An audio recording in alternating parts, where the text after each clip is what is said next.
Just days after Elon Musk did his hand gesture, as the media called it, these massive losers took to the side of the road and did this. Now you might be asking yourself, where in the United States did this happen? Yeah, no, this happened in Canada. Just in case you were enjoying a little superiority complex watching our neighbors to the south of us. I reached out to the local RCMP who told me they responded to the scene. And they identified and spoke to the 3 individuals, but no arrests were made. And the group dispersed. Now, they did tell me that they are still investigating the incident and they are liaising with the Alberta Hate Crimes Coordinator, but they also told me that they need witnesses who actually saw this happen, especially those who took photos and videos, to come forward. I'll keep you updated if I learn more. But in case these Nazi salutes weren't enough of a red flag for you, let me give you a little education in recognizing the other symbols that these guys were using. And that way you can tell if someone in your social circles has been wink wink nudge nudging fascism. This flag right here is called the red ensign. This was the flag that Canada used until it was replaced by the maple leaf one in 1965. Seems pretty innocuous, right? I mean, this was the flag that the Canadian troops used when they literally fought Nazis in World War II. But white nationalists love to ruin things. And in this case, many of them have taken on the red ensign as a symbol. There's actually a really great piece in the National Post of all places, published in 2017. It describes how white supremacists basically see this flag as representing a time when Canada was apparently more, white. Or as some of those kinds of guys would say it, European. I guess they're careful to go far back, but not too far back into this land's history, eh? Because if they did that, they'd have to acknowledge that they're immigrants too. Anyways, the red ensign as a symbol of these far-right groups isn't necessarily a fringe thing. This was the flag that the Proud Boys, which are now a designated terrorist entity in Canada, carried when they confronted Indigenous protesters in Halifax. On top of that, when a white supremacist and the founder of the Canadian Nazi Party ran for municipal office in 2014,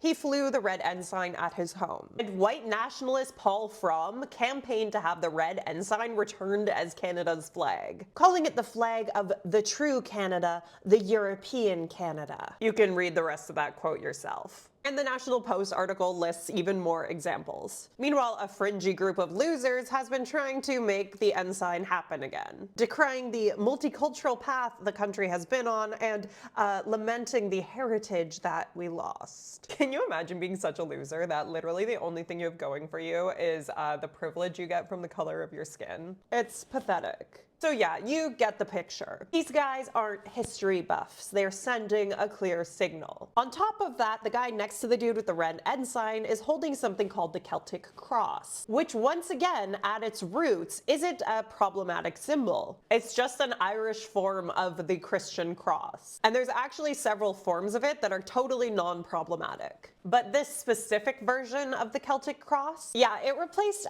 this symbol for British neo-Nazis and was used in the logo of one of the first and largest neo-Nazi internet forums. So you get the picture here. These guys, not exactly being subtle. But what is really sneaky is that white supremacists and far-right extremists will use these kinds of symbols that have dual meanings attached to them. Because then they can turn around and say, oh, it's just a flag, or oh, it's just a cross, or oh, it's just a hand gesture, when they know exactly what they're doing.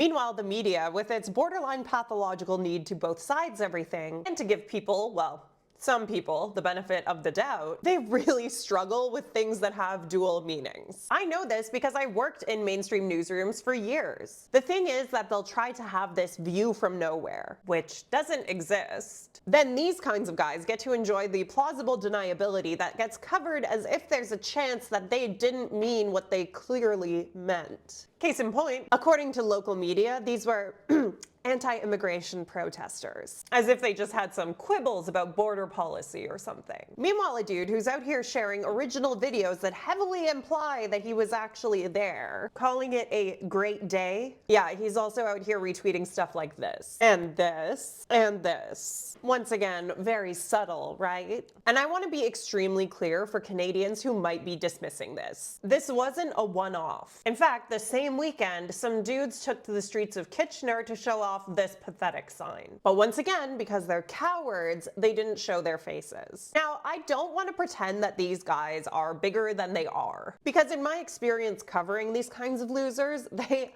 love attention. And they love trying to make their small gatherings of at most a few dozen dudes seem like some terrifying gang. But we shouldn't pretend they don't exist either, especially given that while we're ignoring them, like-minded folks are gathering across Canada to do something they're calling training, which tends to be more like just punching each other in the face, which is training for what exactly? These things are called active clubs. The ISD describes them as white nationalist extremist groups that emphasize physical fitness and hand-to-hand combat skills and have a history of violence. And the number of these kinds of groups in the United States, Europe, and Canada is growing. In fact, not too long ago in Hamilton, Ontario, the group that took credit for this demonstration, yeah, they have one of those creepy clubs. So as Canadians, we gotta stop kidding ourselves about the problem right here at home with neo-Nazis and white nationalists, because it is absolutely a problem here too. But the difference is we can recognize it before we end up with a situation where someone is doing a